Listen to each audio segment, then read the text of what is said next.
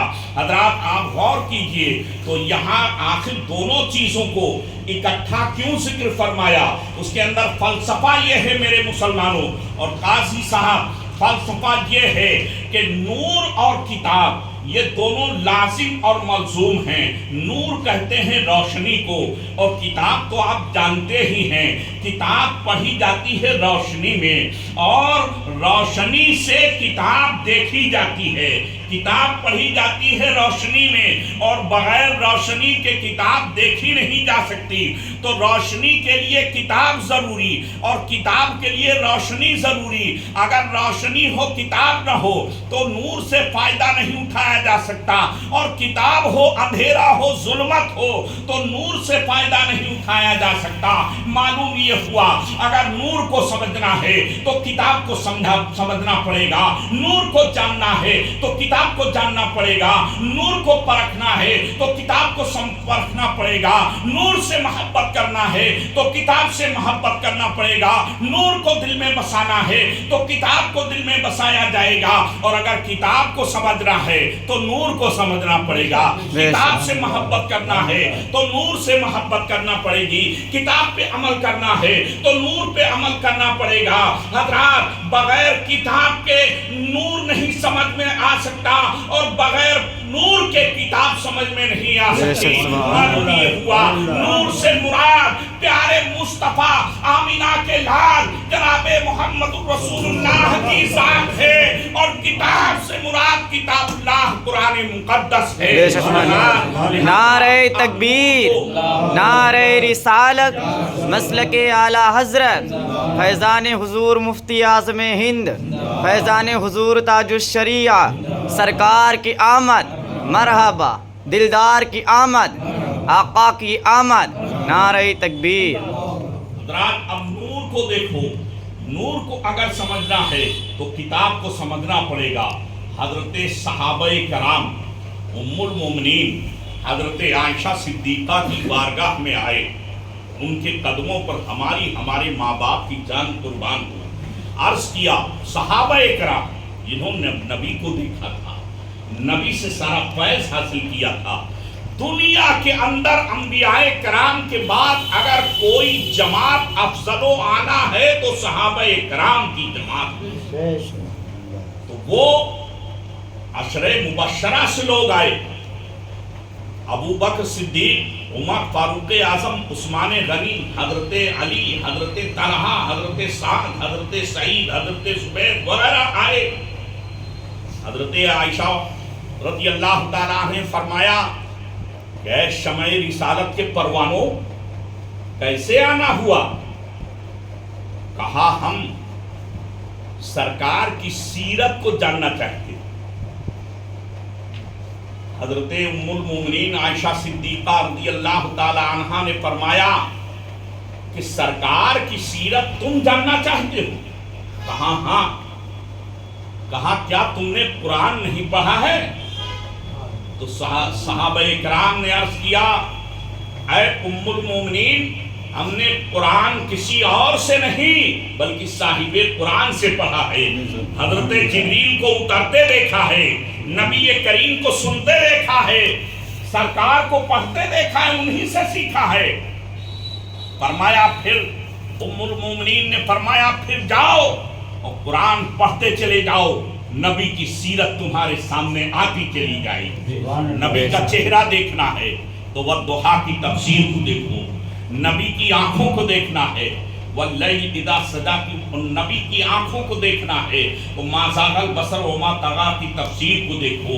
اگر نبی کی زبان کو دیکھنا ہے تو وما ینطق عن الہوی کی تفسیر کو دیکھو۔ اگر نبی کریم کی زلفوں کو دیکھنا ہے واللیل اذا سجا کی تفسیر کو دیکھو۔ اگر نبی کریم کے ہاتھوں کو دیکھنا ہے تو یداللہ فوق ایدیہم کی تفسیر کو دیکھو. اگر نبی پاک کو چلتے ہوئے دیکھنا ہے تو سبحان الذی اسریٰ کی تفسیر کو دیکھو. اگر نبی کو جلوہ الہی میں گم ہوتے دیکھنا ہے تو ثم دنا فتدلی فکان قاب قوسین او ادنی کی تفسیر کو دیکھو. اگر نبی کی حقیقت کو دیکھنا ہے تو یاسین و طٰہٰ کی تفسیر کو دیکھو. اگر نبی پاک صلی اللہ علیہ وسلم کو کھڑے ہوئے دیکھنا ہے تو قرآن مقدس کی تفسیر کو دیکھو. اور اگر نبی کو کمبل میں لپٹے ہوئے دیکھنا چاہتے ہو تو یا ایھا المزمل کی تفسیر کو دیکھو. اور نبی کو اگر چادر اوڑھے ہوئے دیکھنا چاہتے ہو تو قرآن مقدس میں یا ایھا المدثر کی تفسیر کو دیکھو. تم قرآن پڑھتے چلے جاؤ، سیرت مصطفیٰ تمہارے سامنے آتی چلی جائے گی.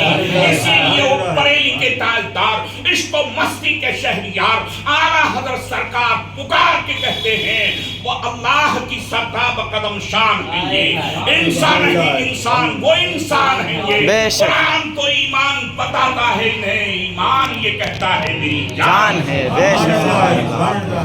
یہ نبی کریم کی سیرت ہے. اب سیرت کی ایک جھلک پیدائش آپ سن لیجئے، پھر صلاۃ و سلام پڑھ لیا جائے. پیدائش دنیا میں تو سبھی پیدا ہوئے. بولو پیدا ہوئے ہیں کہ نہیں؟ پیدا ہونا، جوان ہونا، بوڑھا ہونا، مر جانا، یہی تو یہ دنیا ہے. اسی کا نام دنیا ہے. لوگ مر رہے ہیں، لوگ کہہ رہے ہیں دنیا چل رہی. مطلب جتنے مرتے ہیں اس سے زیادہ پیدا ہو جاتے ہیں تو چل رہی ہے. بولو چل رہی ہے کہ نہیں؟ دنیا چل رہی ہے. پیدا ہوا، بچہ ہوا، جوان ہوا، بوڑھا ہوا، مر گیا، یہی اسی کا نام دنیا ہے. بولو ہے کہ نہیں؟ اسی کا نام دنیا ہے.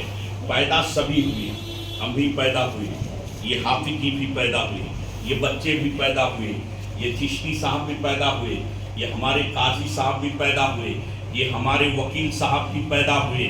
سب سارے لوگ پیدا ہوئے. عالم بھی پیدا ہوئے، فاضل بھی پیدا ہوئے، نبی بھی پیدا ہوئے، رسول بھی پیدا ہوئے، صحابہ بھی پیدا ہوئے، غوث بھی پیدا ہوئے، قطب بھی پیدا ہوئے، خواجہ بھی پیدا ہوئے. سب پیدا ہوتے ہیں. گروہ پیدا ہوتے ہیں کہ نہیں پیدا ہوتے ہیں؟ مگر تاریخ دیکھو. آپ لوگ جیسے پیدا ہوئے آپ کو اپنی تاریخ معلوم ہے. اگر آپ کو معلوم نہیں تو آپ کے یہاں جب بچہ پیدا ہوگا تو دیکھ کے معلوم ہو جائے گا. بولو ہو جائے گا کہ نہیں ہو جائے گا؟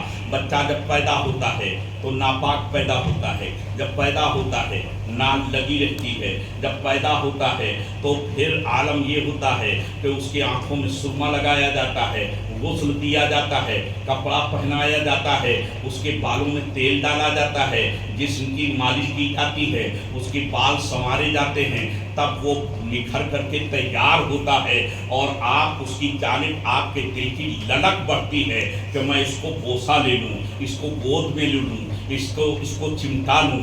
اللہ اکبر. آپ ذرا دیکھیے یہی طریقہ ہے. سبھی لوگ پیدا ہوئے، ننگے پیدا ہوئے، کپڑا پہن کے کوئی نہیں پیدا ہوا. سب پیدا ہوتے ہیں. انبیاء کرام، رسولان اعظام، اولیاء کرام، علماء کرام. مگر آؤ حضرت آمنہ رضی اللہ تعالیٰ عنہ سے پوچھا جائے. تاریخ دیکھیے.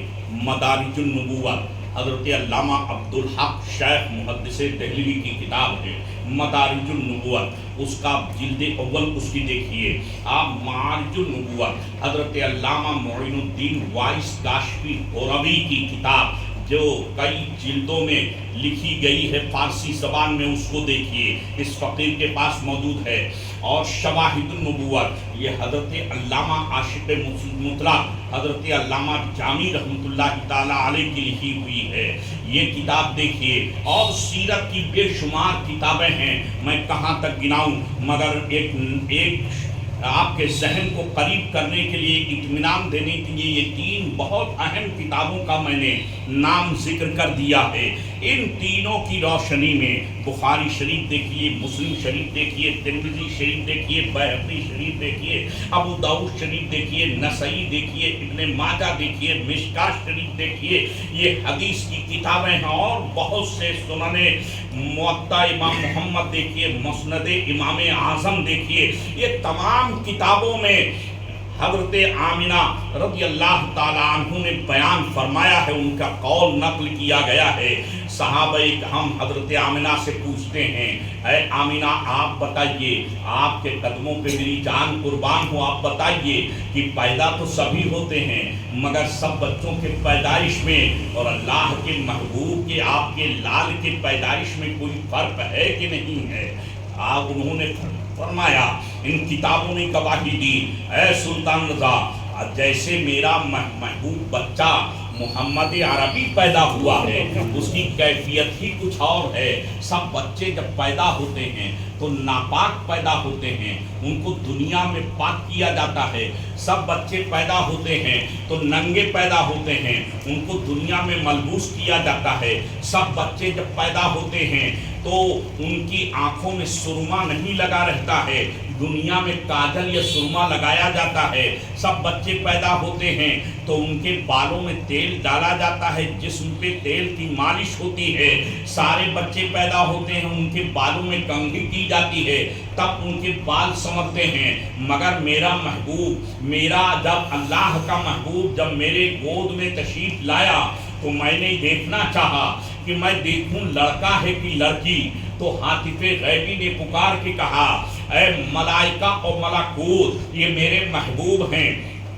اس سے پہلے کہ کسی انسان کی نظر پڑے تم ان کو اپنے جلووں میں چھپا دو اور تمام عالم کی سیر کراؤ، عالم لاہوت کی، عالم جبروت کی، عالم ارواح کی، جنت کی، برزخ کی، دوزخ کی، زمینوں کی، آسمانوں کی سیر کراؤ۔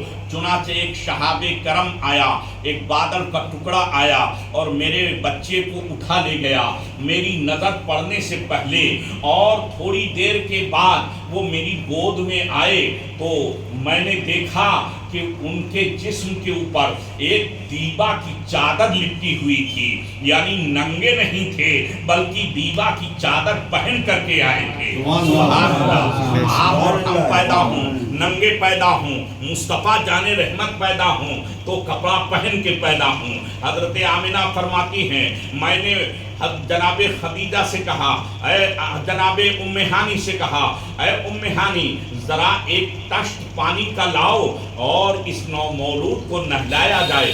ہاتف غیبی نے پکار کے کہا، اللہ نے فرمایا، اے آمنہ تجھے نہلانے کی ضرورت نہیں ہے اور ان کو حکم دینے کی ضرورت نہیں ہے، تکلیف دینے کی ضرورت نہیں ہے۔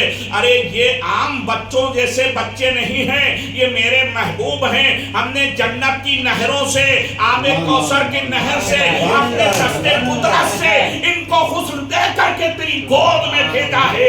دیکھ لے ان کے بال اور بدن سے آب کوثر کے قطرات ٹپک رہے ہیں۔ بے شک حق، یہ پیارے مصطفیٰ کا مقام ہے، یہ پیدائش ہے، یہ میلاد ہے۔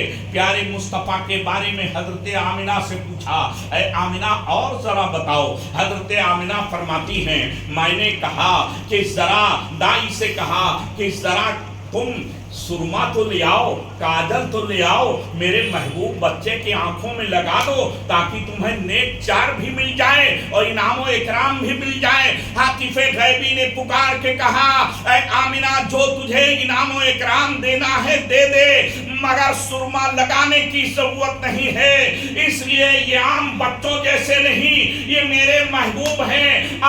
میں نے جنت کی بہاروں میں اپنے دست قدرت سے اپنے فیض کا سرما ان کی آنکھوں میں ما زاغ البصر وما طغی کا سرما پہنا کر کے دیا ہے۔